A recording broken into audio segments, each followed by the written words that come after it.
actually he's potentially right to some degree. For those without learning disabilities, for those without intellectual disabilities, this is really the time that autism wallops the girls really, really hard. And all the girls I interviewed for my book, all the women I interviewed for my book, just said it was just awful. Suddenly you're kind of okay, you're playing with your toys and you've got your mates and your mum or carers are organising your social life. All of a sudden you've got to do that by yourself. All of a sudden it's all about fashion, it's all about how you look, it's all about your personality. Female relationships just moving backwards and forwards all the time. You're my friend, you're not my friend, she's my friend, that's not my friend. Way, way too complicated, and the girls just get absolutely blown by all of this.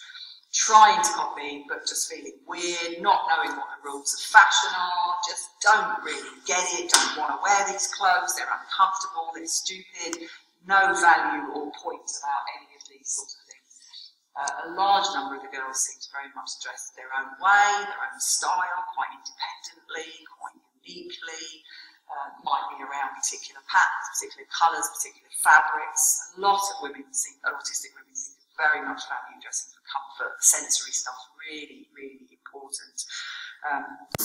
What is gender dysphoria? Gender dysphoria is an unhappiness with your birth gender. And this may cause very deep depression and seeking a solution. And sometimes that solution may be to become transgender and to change that gender, which may be achieved in a variety of ways that can include not only medication and hormones, but also surgery. In society a number of years ago, this was very much a taboo subject. Gender identity and gender preference and aspects of sexuality are now much more open than they have ever been. Recently, I talked to a clinical psychologist who's doing research in a gender dysphoria clinic, and those exist in most major cities, for adults. And she'd done a screening of the referrals to that gender identity clinic, and a quarter of the referrals had signs of an autism spectrum disorder. So the services for those with gender dysphoria are now realizing we need to know about ASD. Mm-hmm. What does it feel like for somebody that would be experiencing gender dysphoria?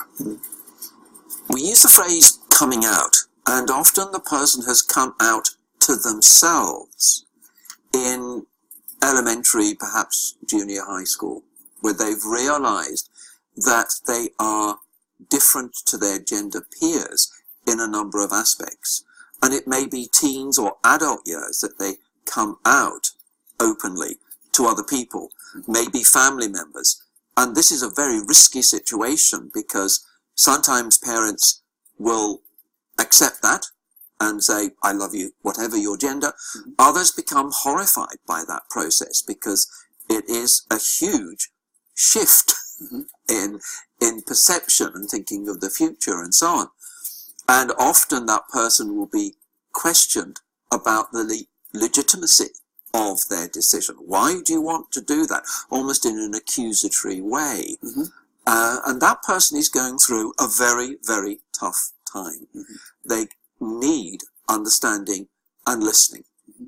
When they say they're not comfortable with their assignment of sexuality at birth, is it because they don't fulfill the roles that society is telling them they should fulfill as that gender? Or is it a sexual orientation? They're attracted to the sex that's the same as they are. A very strong reason associated with not liking your gender is how you perceive gender roles. And in ASD, there can be a very black and white perception. So you may have a person who was born male with ASD and say, I'm not macho, I'm not interested in sport, I'm not interested in bullying and teasing, I'm compassionate, I'm kind. I identified more with the girls and their compassion, and therefore maybe I am more feminine. And the same goes with some of the girls who may say, well, I don't get the girls' bitchiness and meanness, and I'm not only kind and nice, I don't do bitchiness, but I also find the boys are simple and easy, and they're making things and doing things, and so I really enjoy being with the boys. I am not a typical girl. Maybe being a boy would be an appealing option without realizing. What I try and encourage is you can be male but still have some female characteristics. You can be female and have male characteristics. You don't have to be the ultra feminine or ultra macho. So in part it's understanding the variation that can occur in that situation. My own clinical experience is that it has rarely been in the sense of a homosexuality orientation. It's more a question of gender rather than necessarily sexuality. There obviously are exceptions, but it's usually on a process of self and self-acceptance.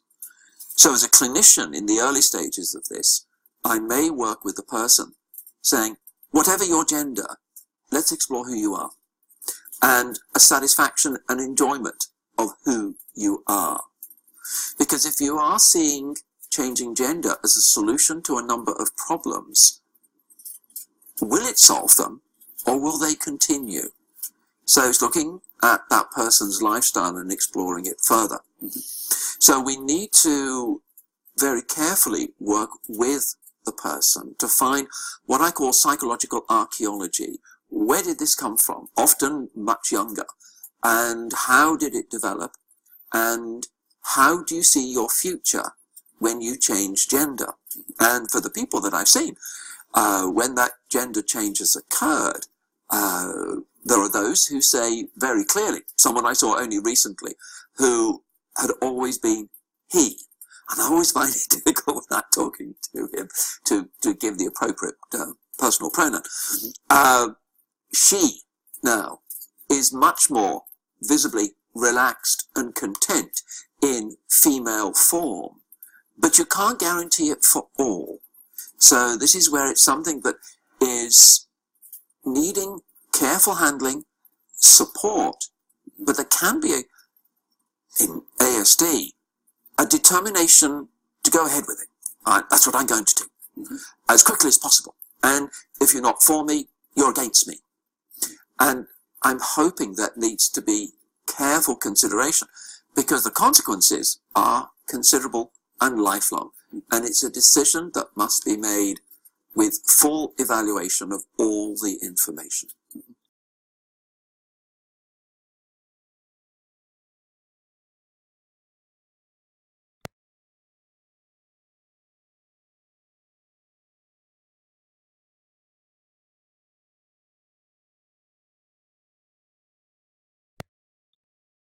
Is autism the new agender gender? Mean is the individual doesn't really identify with one sex or the other. Talking about sexuality, this is just talking about how one views kind of themselves regarding their own gender or their own gender identity. And here's something that I'm noticing that I want to talk about. I'm kind of nervous to talk about it because when I just bring up these kind of weird ideas, I know some people think, whoa, she's like really just crazy. But I think I might have a point here. In the world that I live, this has been my experience. I see you've got your males over here. You've got your females over here. And then you have your kind of real extreme versions of your females. So your super feminine female way over here. Then you've got your super masculine male dominant testosterone pumping male over here. In the middle here, here's what I'm noticing. In the middle here, you have autism. This is what I'm noticing. Now, I'm not saying that you don't have any super duper like male domineering masculine autistics, and I'm not saying you don't have any super duper feminine female autistics, but what I'm seeing in my circle's pretty large in the autistic community. It's getting larger and larger by the day, especially if you include my community through like my YouTube channel. It's growing. I'm noticing that you have your male, your female, and your autistic. And the autistic I wouldn't say for the most part, but I'm seeing like this is with a lot of the autistics that I'm in relationship with anyhow. We are pretty, I don't know if the best word is like gender fluid or agender, but it's kind of like if we were born a male. So on the outward, people seeing us, we're very masculine, we're male, we're a man. We tend to have a lot of feminine attributes, and characteristics and traits. It could be that our voice is very feminine, or we have mostly female friends. We may be gay, so we may have a preference for the same sex. But there is this thing where the autistic who is a male tends to have a lot more of the feminine traits than your neurotypical male. And I am seeing the exact same thing on the feminine side. I'm seeing that my female autistic friends tend to have a preference towards a lot of the kind of males and the masculinity, and a lot of them will be like bisexual, or they'll be lesbian, or they'll like to have the short masculine hair, or they'll just conduct themselves in ways that are more masculine. And I'm seeing this kind of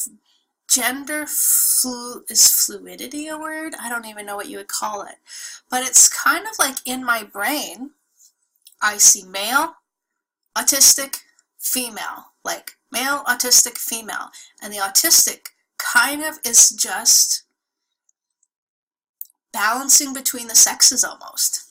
And they can go way over here or way over here, but so many of them kind of just fit into both realms. Some more over on one side than the other, but it won't necessarily be based on the gender they were born in. And this is what's interesting. I have some female autistic friends that are extremely masculine, and I have some male autistic friends that are extremely feminine. But for the most part, I'm seeing this kind of almost well-rounded male versus female, feminine versus masculine characteristics in the autistic that you don't tend to see in a neurotypical person.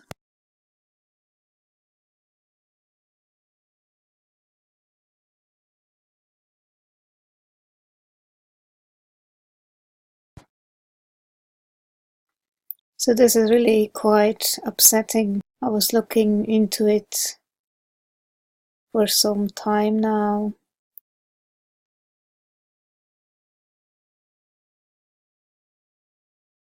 Anyone out there who is interested in the truth should really care about this article with what's going on today. This is from Humans Are Free, and this was a lot of different places, including on the FDA, is on their own website. Over 6,000 dead from puberty-blocking drug for transgender children. 6,000! And we're concerned about 7 people dying from a vaping crisis, apparently. Have you heard anything about this? No, I got this because somebody sent it to me. You would think that a drug that's being essentially forced on us politically, manipulating children into thinking that they, making choices that are going to alter their body forever when they're too young to do anything. We won't let them vote, we won't let them smoke or drink or anything, but sure, go ahead and take drugs that are going to change your entire makeup. But now it's coming out, according to the FDA themselves, that these drugs, whether or not they're appropriately given, have killed 6,000 people. Now that'll include, you have to conclude in that discussion the ones that are being given to children that don't need them in today's manipulated world.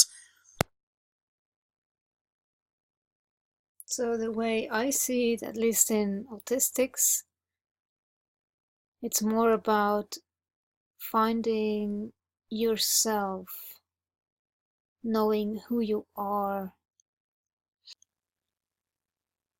This is where the discussion should be going. Not how socially awkward you are and creating social anxiety on top of everything, but rather just giving a kid the necessary tools and teaching them skills, exposing them to experiences that they can handle, teaching them in a way that is not overstressing their system, and they will be fine.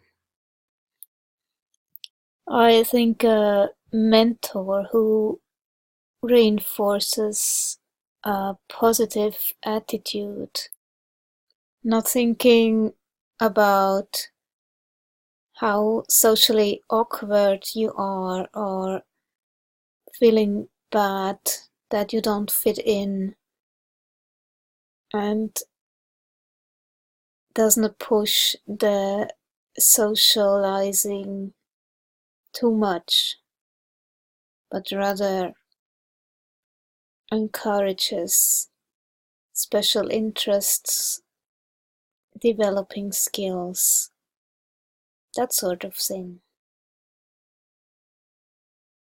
I really wish I would have had a mentor that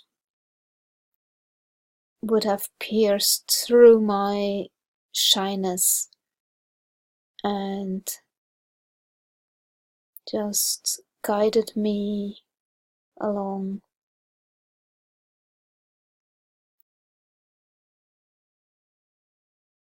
I think puberty is even harder for autistics than it is for neurotypicals. You are hit on like with a truck. Suddenly you have to be in a certain way to be interesting, and it's no longer about shared interests.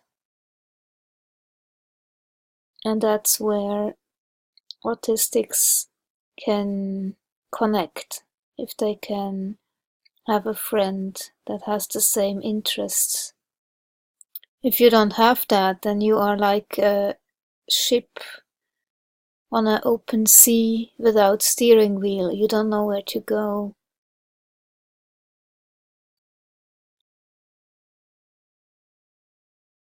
So I think a mentor is really very important. Some kind of support, introducing you to things. It's about giving you some idea, and then from there you can go by yourself, investigating. But that initial exposure needs to happen.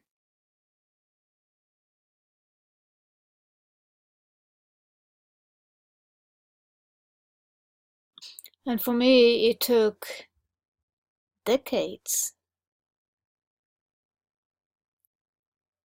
I was a tomboy, I was climbing trees, I was playing with cars, I was playing with electric trains, and I always preferred trousers to skirts. I really didn't like the idea of makeup or looking feminine, and I was into Native Americans, and I rather felt as a male, or at least part of me as a Native American male. I wanted to be like this because the idea I had was they radiated this strength, this courage, and looking healthy, strong, and muscular. I still find that very appealing, and it's not that I would want to be married to a Native American. It's more, I want to be that myself. But maybe this is more of an inner state than an outer state now.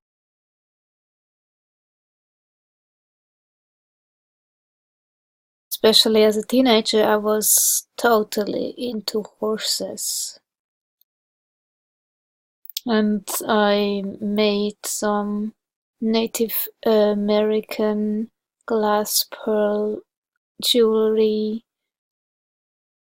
and I had them everywhere on my rucksack, or I made tiny bags, or I made some bridal decoration for the horse I was looking after. It went as far that actually a Native American asked me where I had bought it, and he was very surprised when he heard I had made them myself. So it looked quite as the original pattern.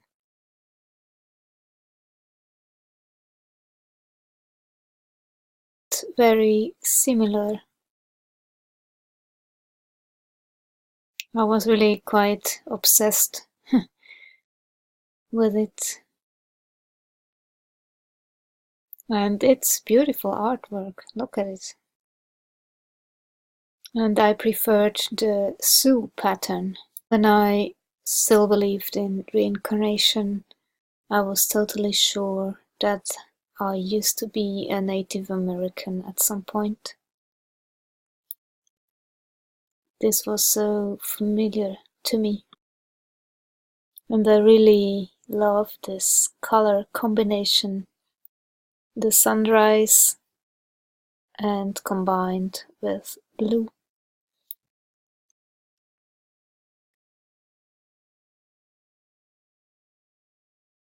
Yeah, that was my special interest at the time. At least I got that from whatever I saw on TV, read in books or comics. They always looked muscular and healthy and strong, were good fighters, courageous, all of that. So I admired that. And I had an imaginary friend that was Native American. This is a drawing from 1984, age 10, nothing else. Horses, Native Americans, cowboys. This was my Native American imaginary friend. A life-size drawing. I had that hanging in my room for a long time.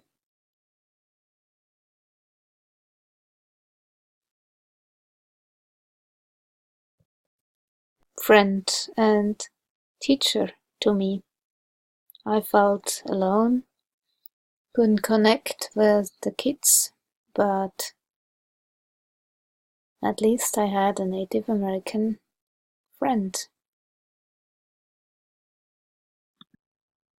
Because I felt so weird, I couldn't connect to other kids.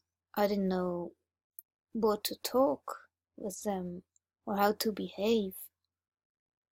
So that was my way out.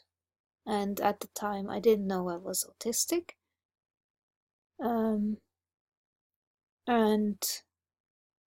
for me, those feminine traits were never really appealing. I wanted to sit in a way the males sit.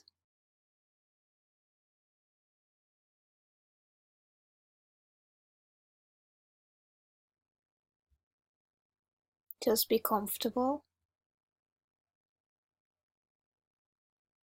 and I kind of resented femininity.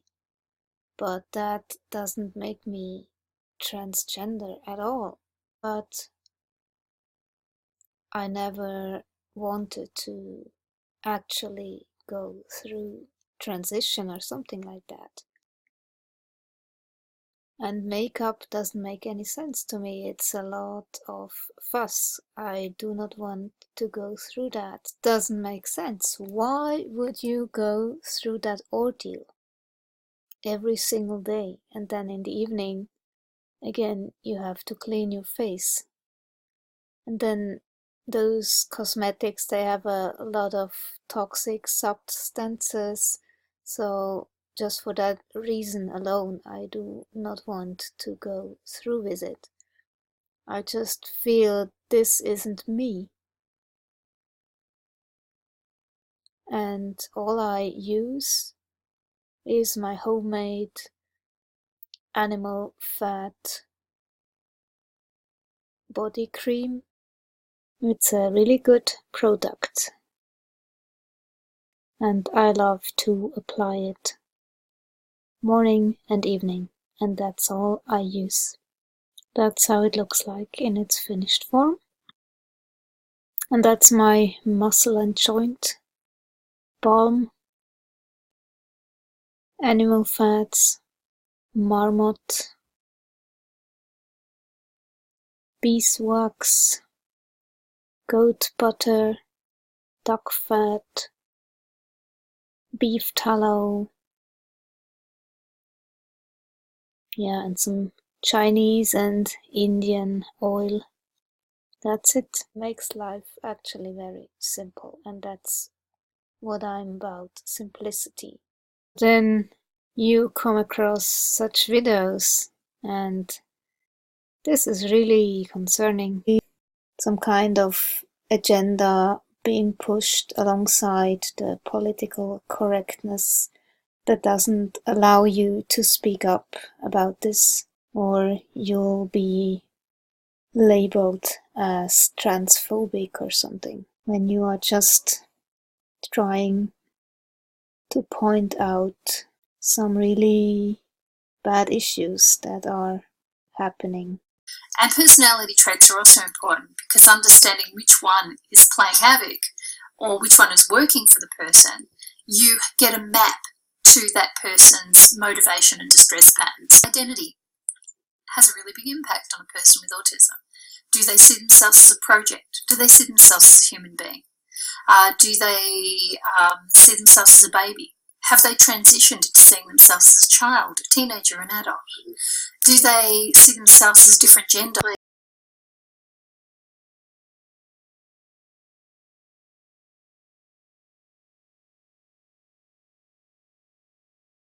Donna, and I'm going to talk a bit about gender identity and dissociation. When I was 2, I split into a male identity, and I remember when this happened and I was sleeping under the bed because of the situation I was living in. So things have been happening to me that were so traumatizing and threatening.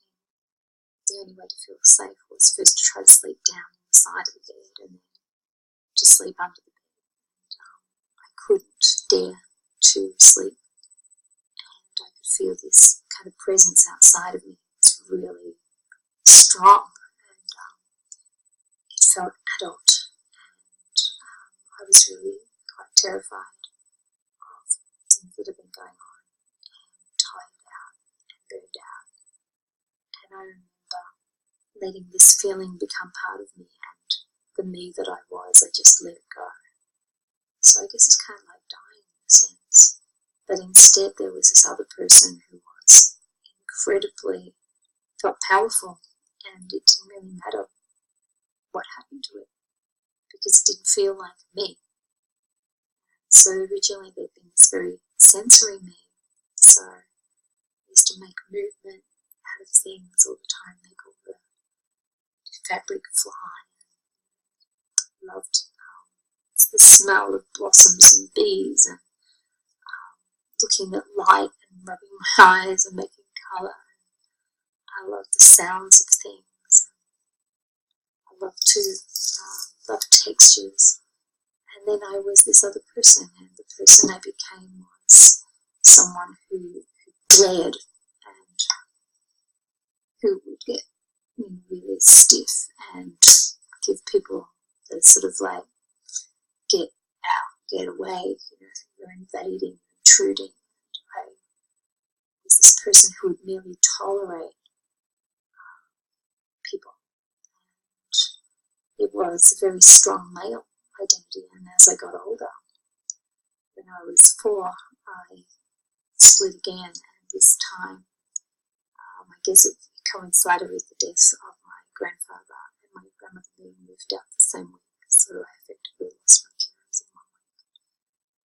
And I remembered bonding with the mirror, really, and believing in her, and that she was Carol, so she was a female identity, and I desperately wanted to feel safe. I wanted to feel like I had somebody. I wanted to feel what it was to join with someone who I could trust, and because my world was so fragmented, I couldn't see people as a whole, and I'm very face blind. The only person who had any familiarity was this girl in the mirror, and then I kind of projected onto her all the things that would make me be safe, and what would make me be safe would be to try to be just like the kids. And so Carol became somebody who could smile, somebody who was a pleaser, who would let anyone do anything to her without any opposition, and if they were smiling and enjoying themselves, she'd smile. And but inside, inside, I guess there was a little heart, and it was kind of being torn apart. And so Carol kind of became pretty close, I guess, to schizotype, or someone with a very wild kind of world of their own, sort of a ability to disappear, but in a different way. And so by then there was 3. And but the thing about being a male is that as I got older, when I was living as Willie, I found it appalling that people would want to treat me like a girl. I found it appalling to have any. I didn't want anything, any female body parts.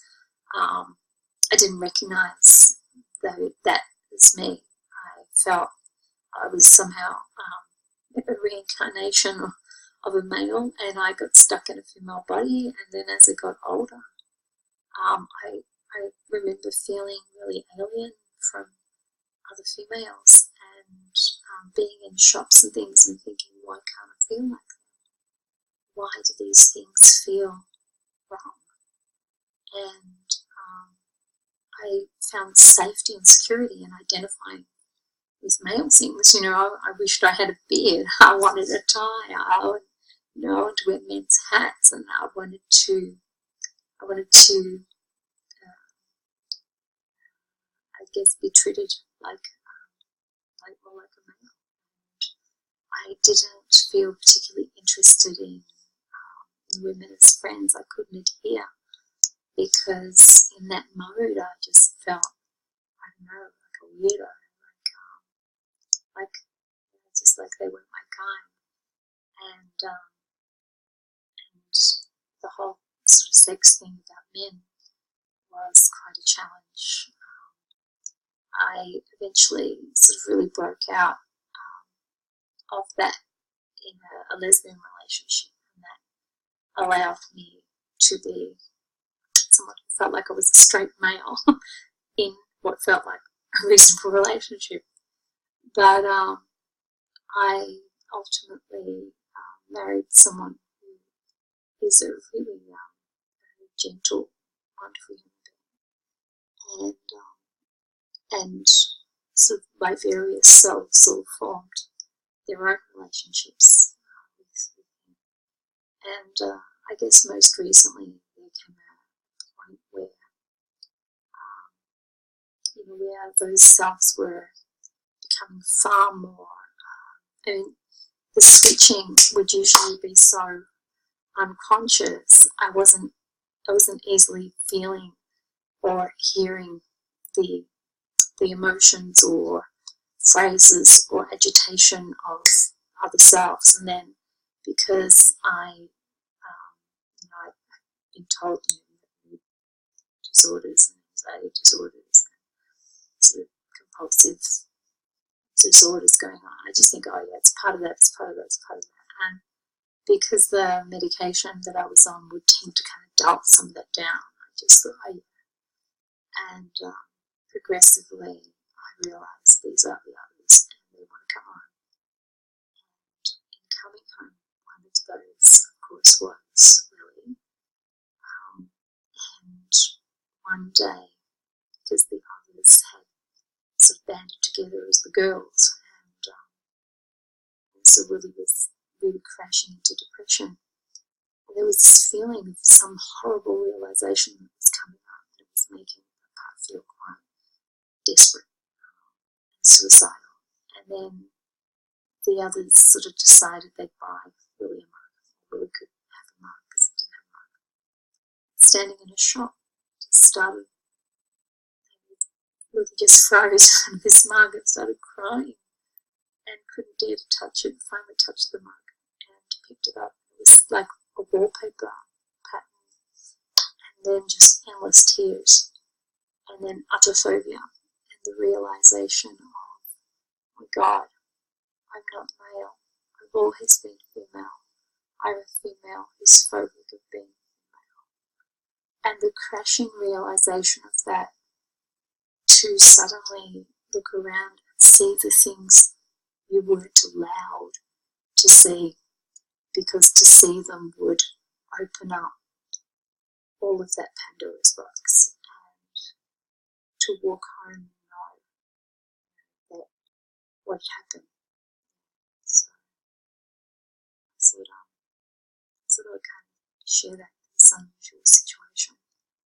But after 44 years, my male self, and in fact was a female self, that was suffering from extreme phobia of being female, and had since the age of 2. Good luck with your own journey. So, what Donna Williams had experienced shows very clearly that therapists should always check if there was trauma involved when somebody wants to change genders.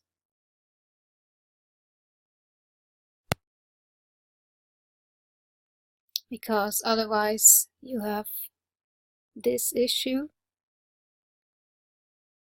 somebody who goes through the whole process of changing gender, but then realizes it was all a psychological issue after all.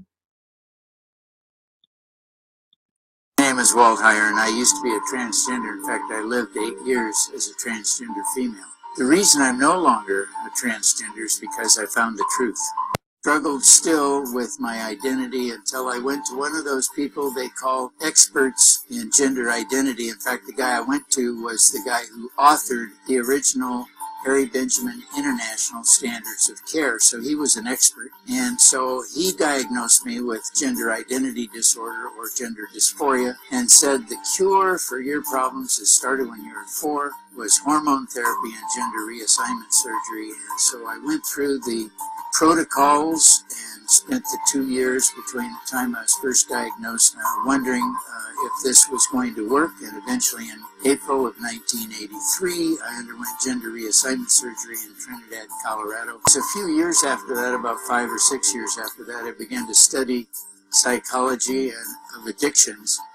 at UC Santa Cruz and began to crack open the books and found out that people who identify as a transgender are actually suffering from a variety of what they call comorbid disorders: schizophrenia, bipolar disorder, body dysmorphic disorder, obsessive compulsive disorder, and many other disorders that the people who are experts, like my doctor was, never pay any attention to. And it's, frankly speaking, from my point of view as a former young child who did this, it's child abuse and it shouldn't be done. And because of this push and easy access to puberty blockers or hormones, we have now this problem. Teens transitioning too early and then regretting it and detransitioning.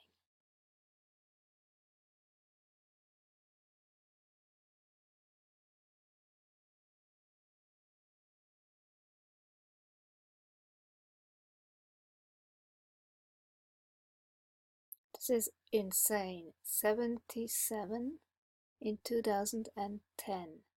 By 2019, 2,950. And 3,000 more on the waiting list. That's insane. There is something seriously wrong.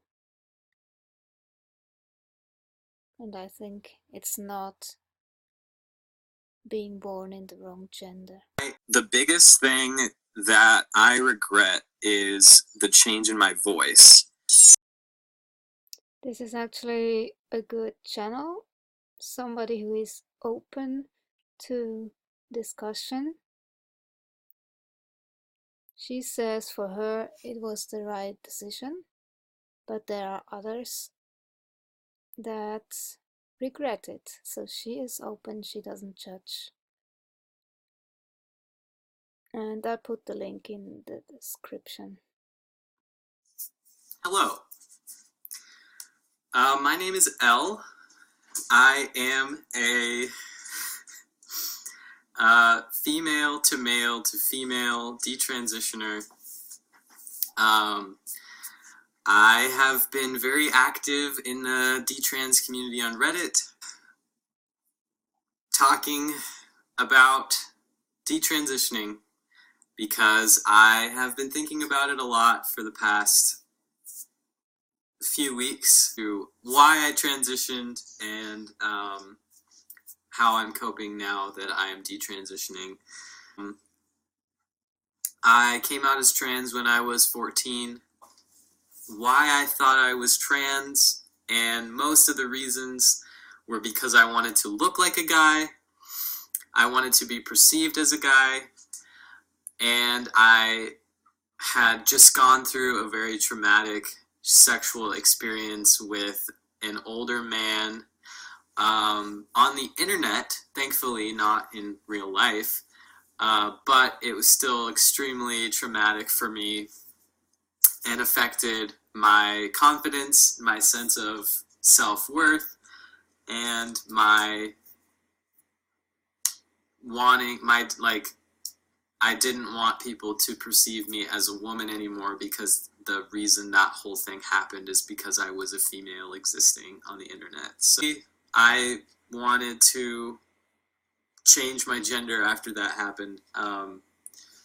So I got very active in the trans communities on Reddit, on Twitter, and spent most of my time online. Didn't do anything in real life at all. Really, I didn't have any friends. I didn't go to school at that point. So the only people I really talked to on a daily basis were the people that I talked to online, and that definitely didn't help. I was basically consumed by trans media online, trans content online. So about a year later, I started testosterone and I was 16. I had been going to a therapist who tried to tell me that she didn't want me to transition, and when she told me that, I was like, fuck you, I'm not ever coming back here. Then I went to a therapist from the LGBT center who told me that she was ready to get me on hormones from day one, you know, like excited and ready to just help me transition. So 6 months go by with her. Also, she was just an awful therapist. Every session that we had together, she would basically just talk about her life the entire time and tell me like stories from her life. She was like 60, and she would just like tell me about when she was growing up as like a lesbian, and I would just be like, okay, you're my therapist, but okay. I was so excited for all the changes. I wanted my voice to drop. I wanted broad shoulders. I wanted facial hair. I wanted to be seen as a boy. And all of that happened for me almost immediately after starting testosterone at age 16, which I'm guessing that's probably why my voice dropped so much, is because I was still a teenager, and why it hasn't changed that much since going off testosterone is probably because that's like a permanent change for me, being that I was so young when I started hormones, and I will probably have to deal with that for the rest of my life. So I got all the changes I wanted. Within the first 6 months, I was like totally passing as a guy, probably even within the first month, because my voice dropped immediately. Like within the first week, I felt a lump in my throat. And I remember how like excited I was that I wasn't gonna have to be perceived as female anymore solely because of that voice drop, which is ironic now because it's the biggest thing that I'm insecure about as a female, as a woman now, because I just totally 100% come off as a trans woman. Whenever I open my mouth, I know this for a fact. Living as a man for the first time, totally passing as a man, all the time, never a doubt in anyone's mind that I was male, and I had changed my name at that point, and I had changed my gender marker at that point, so I was able to live completely socially as male.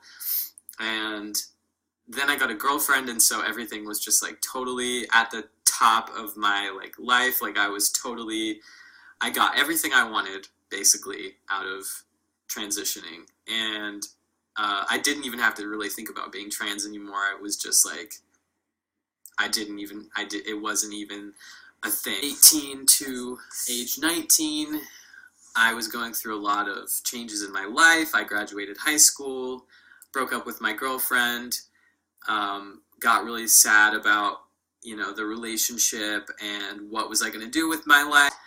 And I really didn't like my body. I was really fat. Over that summer, I did a lot of traveling and thought a lot about myself, and then I started losing weight because I started exercising and felt really good about myself. Actually, surprisingly, probably the best I ever felt about myself once I started losing weight.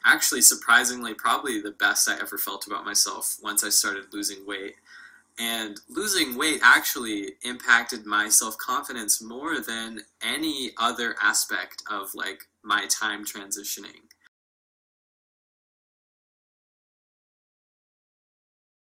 So that really made me feel kind of weird. I was like, how do I feel so good just from losing, like, I ended up losing about 50 pounds. And just from exercising, just from eating healthy, just from like looking in the mirror and being like, wow, like I actually like my body. And that was the first time in my life where I ever felt like that.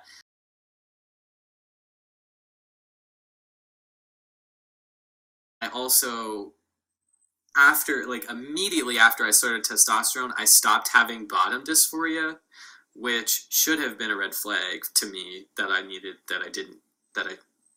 didn't need to transition at all.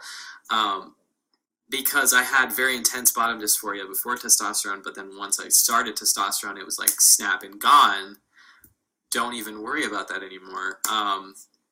And so that had never been a problem for me throughout my entire time on testosterone. I had never felt dysphoric about not having a penis anymore, which had been like the biggest factor of me wanting to transition in the first place. So anyways, so once I started losing weight and got to the point where I had lost 50 pounds and I was starting to express myself the way I wanted to with my clothing choices, that was the point where I was thinking, like, am I actually trans? Am I gender fluid? Am I non-binary? Or am I something else? Like, do I want to start being feminine? Because after I lost weight, I started going out shopping and actually enjoying that for the first time. And once I was like shopping and like, I of course I was always wearing my binder because I never got top surgery. So I would put on a shirt or something and I would be like, what if I had worn a bra with this? And then I would be like, why would I do that? I've never wanted to do that. I had never, like, my entire time identifying as trans, I had never been comfortable with my boobs at all or wanting to see them or anything. So, but then I went to the LGBT center and I started mingling with everyone there. And I met a couple like AFAB non-binary people or AFAB like trans masculine people who would wear bras and just totally be comfortable with that. And I was like, wow, I wish I could do that. And then I'd be like, why can't I? I have boobs. And then I would just get into this weird headspace where I would be like, don't think about that anymore.